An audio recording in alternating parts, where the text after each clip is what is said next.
Ladies and gentlemen, welcome back to Wrestling Discussions. Man, oh man, has it been a little bit now. It hasn't been nearly as long of a break as last time.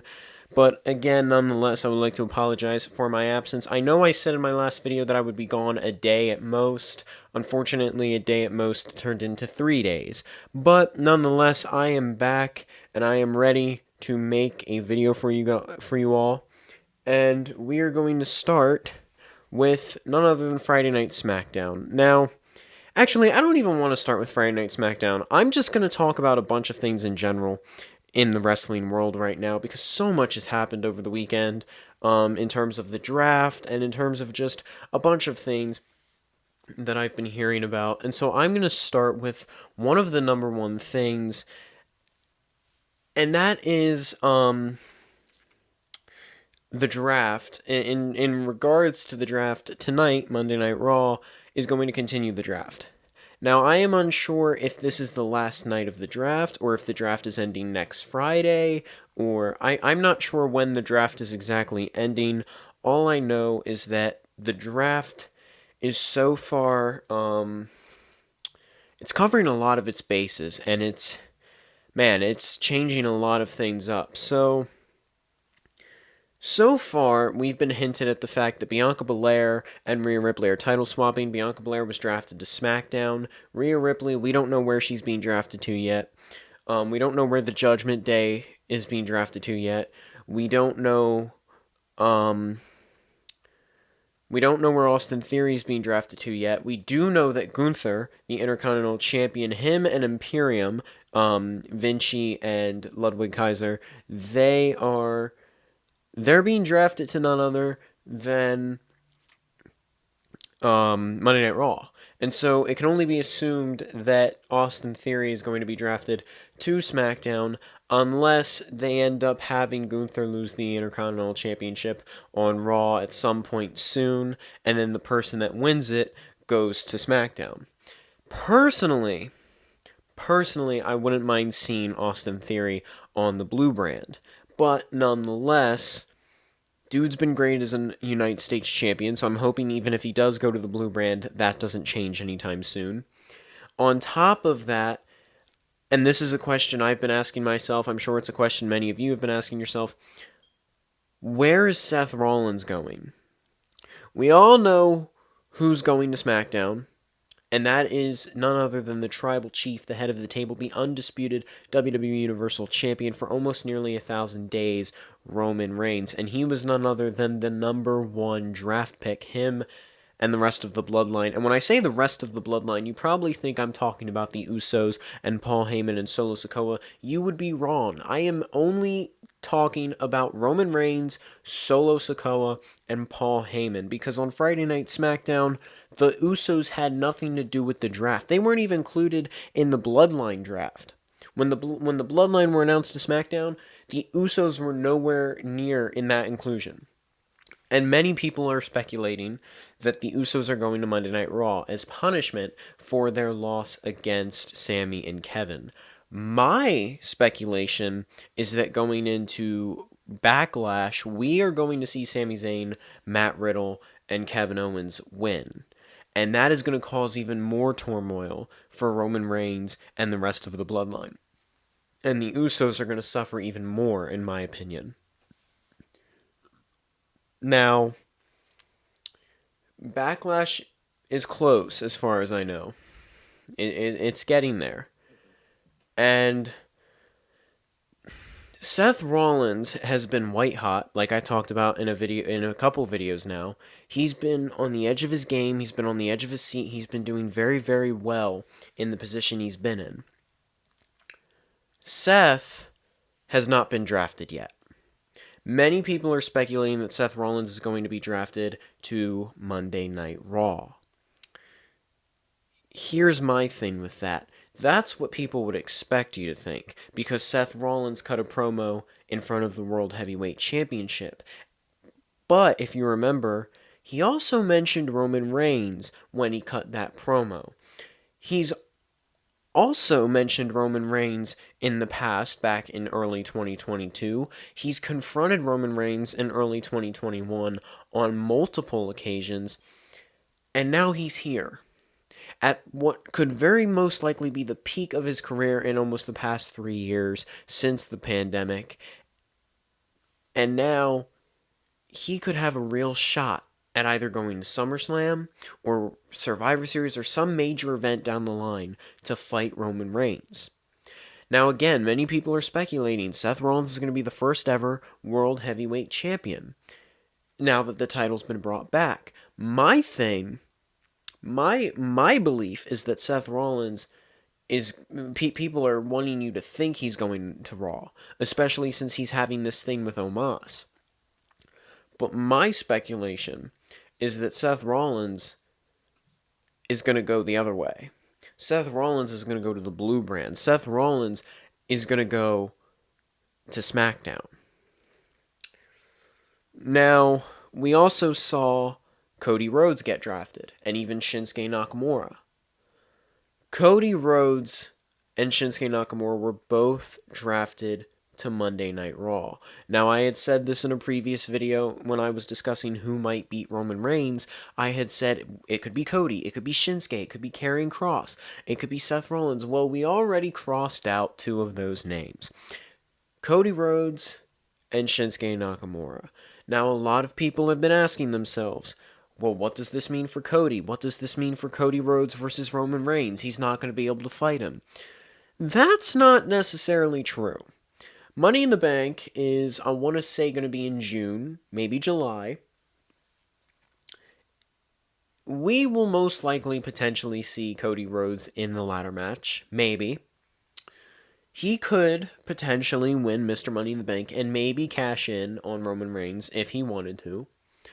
Or, a lot of people have speculated that going into WrestleMania 40, we're going to get another Cody Rhodes versus Roman Reigns, and it's going to be a lot like John Cena and The Rock, where we get it 2 years in a row, and maybe, just maybe, that's what we get. Maybe we do. Maybe Cody wins the Royal Rumble for the 2nd time in a row. I don't know. Nonetheless, it's really interesting to think who is going to be the one to dethrone Roman Reigns, especially now that Cody Rhodes and Roman are split. Because Cody Rhodes, yes, he's in this rivalry with Brock Lesnar. Yes, he's going to fight Brock Lesnar at Backlash. But he's not fighting Brock Lesnar for all of 2023. Because if that happens, I'm pretty sure everyone knows for a fact they would riot. Literally. Cody Rhodes needs something more. He needs something that's going to put him on his feet for a little bit. And I know a lot of people have been saying that, oh, well, Cody as World Heavyweight Champion, does that make sense? Is that really him finishing his story, considering he started it with Roman? And I'm not saying those people are wrong. I'm simply saying that when Cody Rhodes came back to WWE, he said he wanted to give the WWE Championship to his father. And that's what started this, was the idea that he so desperately wanted to bring that title to the Rhodes name. But this is the World Heavyweight title. This is what once was the WCW title. This is the big heavyweight championship, the big gold that everyone used to talk about. Cody could very well have his story finished right then and there.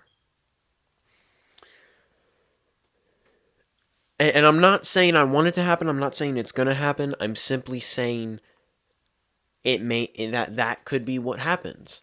It's a theory. It's an idea. Nonetheless, though, we're going back to Shinsuke for a minute. I had mentioned that Shinsuke Nakamura could potentially be the guy to fight Roman Reigns next. Now, it doesn't look like that's happening. Shinsuke is going to Monday Night Raw, but Shinsuke has also talked about how he wants gold. And he's also we've also seen him and Karrion Kross have something, so I can assume that maybe Karrion Kross is going to Monday Night Raw. That also being said, though, kind of brings you to the idea that maybe Shinsuke Nakamura is going to be put in the World Heavyweight Championship picture. And I don't know if Shinsuke is going to be the first ever World Heavyweight Champion, but he very well could be. In fact, there have been a lot of speculations on who it's going to be. There's been a lot of people thinking it's going to be Seth. There's been a lot of people thinking it's going to be maybe Shinsuke, or maybe even Omos. Maybe Omos will take it. I don't know. There's been a lot of people looking at this idea of the World Heavyweight Championship and many people have been saying maybe it'll be Finn. Maybe Finn Balor will get it. Nonetheless, though, when I look at the World Heavyweight Championship, I see one thing in particular.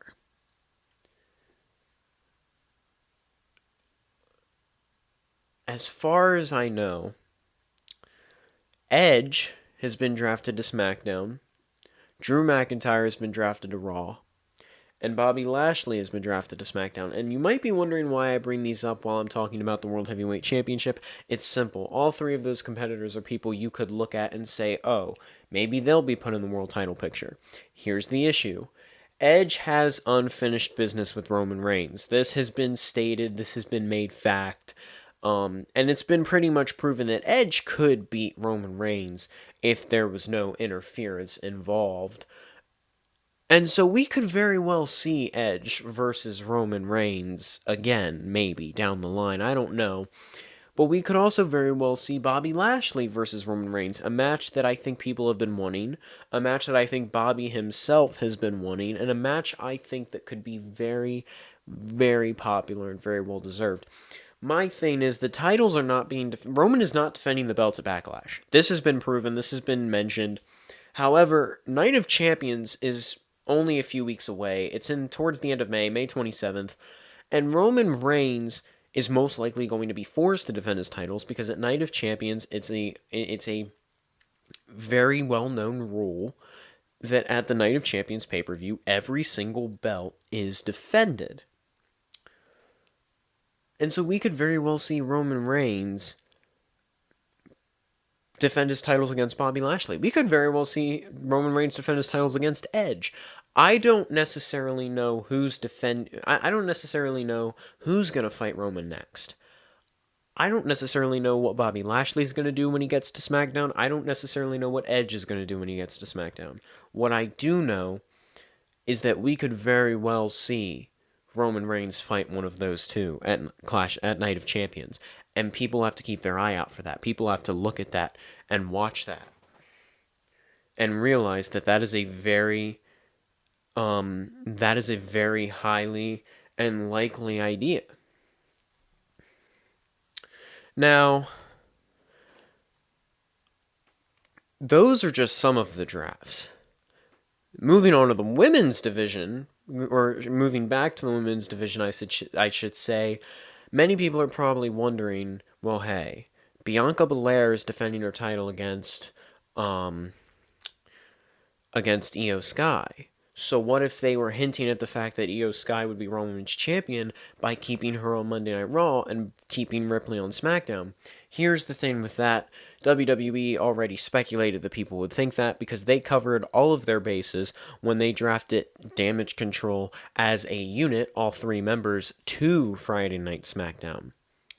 Now, I don't necessarily know how I feel about this, considering the fact that, well, Dakota Kai, Io Sky, and Bayley, a lot of people have been speculating that maybe they're not going to be a team for much longer. And I don't know about you guys, but when I see them in that ring here lately, it just feels different. And I don't know if it's because maybe Vince McMahon is behind the scenes kind of pulling some strings, but I just feel like they don't have the same kind of unity that they did. Like, even in the way they're acting, I just feel as though maybe they feel shy, maybe they feel nervous, maybe they feel censored because of Vince McMahon backstage. I don't know. I really don't know what it is. I don't know if it's like a real behind the scenes thing, or if it's simply them hinting at Damage Control breaking up. Now, we also saw some NXT women being drafted. We saw the NXT tag team champions, women tag team champions, I should say, Alba Fire and Isla Dawn getting drafted to SmackDown. Now, they are the tag team champions of the NXT women's division. And this is where Michael Cole and Wade Barrett brought up a good point in their commentary. What does that mean for the women's titles? What does that mean for the NXT women's titles being on the blue brand? And more so, what does that mean for the NXT women's tag division in terms of, will they have the title? I don't know. One can only suspect that this is foreshadowing the fact that the NXT women's tag team titles are not going to stay with Isla Dawn and Alba Fire for very long. And the same can be said about for Indy Hartwell, who is the NXT Women's Champion, who got drafted to Monday Night Raw. Now, Indy Hartwell, very talented wrestler. Many people have been calling on her to be brought up to the main roster for quite some time. My only issue is I was not expecting it to be while she is NXT Women's Champion. And the fact that she was brought up, the fact that they brought up 3 women already from NXT only speculates to me that on Monday Night Raw tonight, when we continue the draft, we're going to see more, maybe some guys be brought up. Because we did see, as far as I know, we did see JD McDonough get drafted. So JD McDonough got drafted to, I want to say, I don't know if it's SmackDown or if it's Raw. All I know is that he got drafted. I believe, was it Braun Breaker? I don't think Braun Breaker got drafted yet. But JD McDonough got drafted, and I'm pretty sure we saw someone else from NXT get drafted that I can't remember currently right now anyways. But again, this only speaks volumes, because they wouldn't be drafting these people if they didn't have somewhat of an idea for them, right? And so I can only assume that there's something in the works for guys like JD McDonough, and something in the works for those wrestlers. JD McDonough, Indy Hartwell, Isla Dawn, Alba Fire, etc., etc., etc. Now, I did cover somewhat of the draft. We also saw the Street Profits. They are drafted to SmackDown, which hopefully they can have a better run. They've been doing okay. They did okay on Friday Night Smackdown when they got the victory over Braun Strowman and Ricochet in what was, in my opinion, a really, really great match. I don't believe it was just against Braun Strowman and Ricochet. I think there was another team involved. I don't fully remember. And we also saw the OC, AJ Styles, Carl Anderson, Luke Gallows, and Michin, which I think's fantastic, because you all know what that means. AJ Styles is finally back, which means we finally got Carl Anderson and we finally got Luke Gallows back on TV, which I don't know why it took them so long to put them back on TV, just because of the fact that AJ Styles was out of the picture. But nonetheless, they're all back on television right now. The OC is back on television, and they're on SmackDown. Now, this is the first time that the OC has ever been on SmackDown as a unit. On top of that, this could be the start of the Bloodline versus the OC, which is another major speculation that people have been hinting at and thinking of. Now, again, I want to take this back to the idea of Seth Rollins for a minute. He's someone that I'm really looking at, and I think a lot of people should be looking at in terms of the draft. Where is he going? Where is Seth Rollins ending up? Because Seth Rollins is a very, very highly speculated guy right now. And I mean very highly speculated. If he goes to Raw, many people could say, could pop on social media right after that and go, he's winning at Night of Champions. And if he goes to SmackDown, many people could start making a match card for either SummerSlam or WrestleMania 40 or whatever, and say, Rollins versus Reigns is happening sooner than we think, or something along those lines.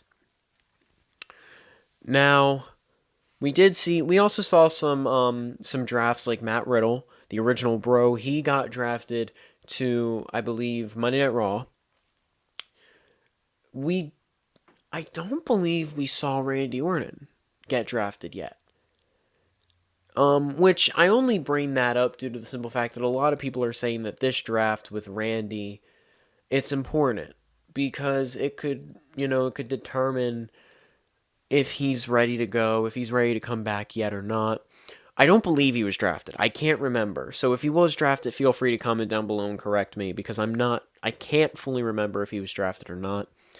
But nonetheless, we got a lot of great drafts so far. We got a lot of great picks, a lot of changes. Drew McIntyre going to Raw. That'll be interesting because one can only assume that he's going to be in the tournament to decide who's going to go to the finals and fight for the world title at Night of Champions. Now, all of this being said, we also saw something on SmackDown. We saw a match between LA Knight and Butch.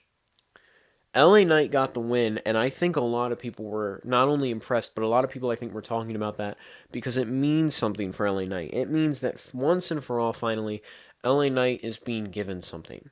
He's being built up a little, right? He's starting to... Because many people have been speculating that LA Knight is a pick to win the Money in the Bank ladder match. LA Knight is a very highly anticipated guy to win the Money in the Bank ladder match. And I'm not saying that those people are wrong. I'm saying that LA Knight needs a push. And he's starting to get that push. Especially in, beating Butch, who, from what I know, has been so far speculated to go to, I believe it's go back to being Pete Dunne, which is very interesting because as far as I know, the Brawling Brutes haven't been drafted yet, so that's going to be an interesting thing to look at. We also haven't seen anything in regards to Big E or the New Day, or Bray Wyatt either. So that's all something to look at and keep an eye on. Now, we also saw in the main event of Friday Night Smackdown, we saw the Usos versus Kevin and Sami. Kevin and Sami did retain. They are still the undisputed tag team champions. And I think it's safe to say that the Usos are slipping. Which is why I think it's safe to say that at Backlash, the only way the Bloodline gets the win is through Solo Sikoa. Without a doubt. Solo Sikoa or the interference of Roman Reigns. One way or another, I think the Usos are going to completely screw themselves at Backlash. Because I think Roman Reigns has had it up to here with the Usos. And I think the whole point of this, is to push the Usos out of the Bloodline. Push them into Monday Night Raw and create something where finally, maybe, not only... We've seen a new world title. So maybe down the line we see new tag titles. Because I've said this before, but we've been getting, months ago, we got, we had received, concept art for what the new unified world titles would look like. Those world titles have not been shown on TV yet. They have not been shown at all in the WWE outside of the concept art that we have been given. And so I can only assume that the titles are either not happening, the belts are going to be split up again, or it's finally going to happen soon. Now, moving on from SmackDown for a minute, because I think I covered a bit. I think I covered a good amount. Obviously, Zelina Vega and Rhea Ripley, they've kind of been going at it, and they have been confirmed at this point to pretty much have their match at Backlash. On top of that, while I'm talking about SmackDown, I will add this piece of information.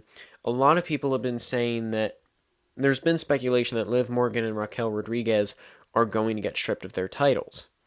Now, did they kind of cheat to win in their match against Chelsea Green and Sonya Deville, yes. But here's the thing. How many people have cheated and not gotten stripped of the titles? If cheating is being stripped of the titles, Roman Reigns should have been stripped of his titles a long, long time ago. That being said, they could very well get a title rematch, but to be stripped, I don't think so.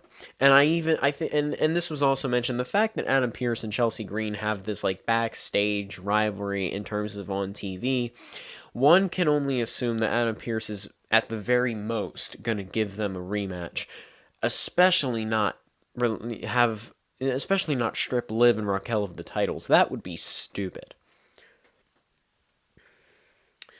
Now, talking about tonight's Monday Night Raw, we're obviously probably going to see Cody Rhodes and maybe even Brock Lesnar make another appearance, or maybe Cody cut some sort of promo. I don't know. Personally, I would like to see Cody have a freaking wrestling match like he did last week against Finn Balor. Don't silence Cody Rhodes. Don't put him in the locker room or put him in a suit and tie and have him cut a promo. Put him in the ring. Give him matches. Make him entertaining. Let him just kind of go out and do what he does best and entertain a crowd for a little bit, and then let him go backstage, maybe come out later and cut a promo, maybe have a match tonight, cut a promo afterwards, talk about Brock Lesnar, talk about Roman Reigns, talk about being drafted to Monday Night Raw, then go backstage, relax, and then next week, or whenever Backlash is, start talking about Backlash. Start bringing up Backlash. Focus more on Brock Lesnar. But don't just put Cody Rhodes in a suit and tie and have him cut a promo, because everyone wants more than that if the pop last week wasn't enough for people to figure that out. Because when Cody Rhodes got that match with Finn Balor last week, when Cody Rhodes said that he was physically cleared to fight Finn Balor, that crowd went crazy, and people wanted to see it. And so you can't just put him in a suit and tie and say, nope, Cody's not wrestling tonight. Cody's going to cut a promo tonight, and that's all Cody's going to do for the entire night. He has a 10-minute promo segment.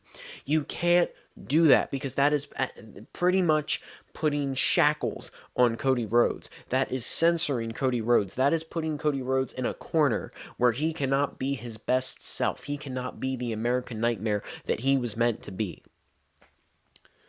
Whew. Sorry about my rant there for a minute, but it needed to be said. Now, again, Seth Rollins and Omos has been confirmed for Backlash. I can only assume that that's going to be talked about a little bit more tonight. I can only assume that either Seth Rollins is going to have a match tonight, or Omos is going to have a match tonight, and one of the two are going to get involved on the other. I don't know. I can also only assume that The Miz is going to have something to do at some point with something. Again, I'm not really sure what they're doing with The Miz. I don't even know if The Miz has been drafted yet. I don't think Dolph Ziggler's been drafted yet. I don't think Ali's been drafted yet. Many people have been saying that Ali is going to go somewhere, because Ali did get the victory over Chad Gable last week.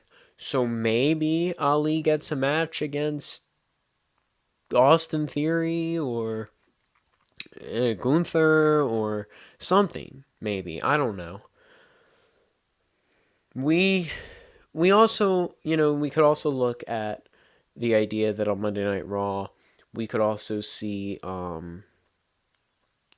Judgment Day get drafted tonight. We could see the Judgment Day get split. We could see Seth Rollins get drafted. We could see MVP and Omos get drafted. I don't necessarily, and before I'm sorry to cut myself off there, but last week we also saw Cedric and Shelton in action. We could see them get drafted as well. So all of this could be very interesting. Now, again, Io Sky versus Bianca Belair for the Raw Women's title. Not sure where that's going to go. Not sure what their plan is for that tonight in terms of how they want to continue that storyline going into what I'm assuming is Backlash. I'm assuming Bianca Belair will defend at Backlash against Io Sky, which will be none less than no short of entertaining, in my opinion. Which also reminds me, we haven't heard from Alexa Bliss in a while, and we don't know if Alexa Bliss is going to Raw or SmackDown yet. She's yet to be drafted. So we need to look at that as well and think, well, where's she going to go? Now, before I end things here, ladies and gentlemen, I know I talked a lot about the draft. I know I mentioned a little bit about SmackDown. I know I talked a little bit about tonight's Raw. I also want to mention one more thing in terms of AEW. I know I haven't talked a lot about AEW in the past week, but I'm bringing it up now. AEW has secured a lot of talent over the past few years. Most recently, Roderick Strong. However, there's been some speculation that AEW could be getting a free agent who doesn't want to actually sign with AEW. He simply wants to just be a free agent, and that is Kota Ibushi. Now, for the longest time, I really thought Kota Ibushi would go to Monday Night Raw or WWE again. I really thought Jay White was going to go to WWE, but that didn't happen. Jay White is on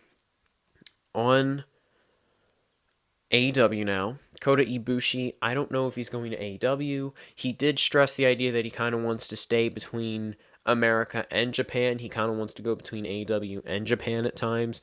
And so it would be really interesting to see Kota Ibushi be the free agent and kind of go between companies and go between AEW and Japan. And it would be interesting, especially considering that around this time, around July or so, in the next couple of months, we'll probably see an AEW's Forbidden Door, which is, Japan, New Japan, and AEW. And so we could very well see Kota Ibushi wrestle at that pay-per-view. And so that would be really interesting. But ladies and gentlemen, that's all I really have to say. That's all I really wanted to kind of discuss in today's episode. Again, I apologize for me being absent for 3 days. I apologize for the lack of content. But I'm back now, back full time. Videos every day as much as I can, I promise. And ladies and gentlemen, as always, thank you all for tuning in, and I will see you in the next one. Peace out.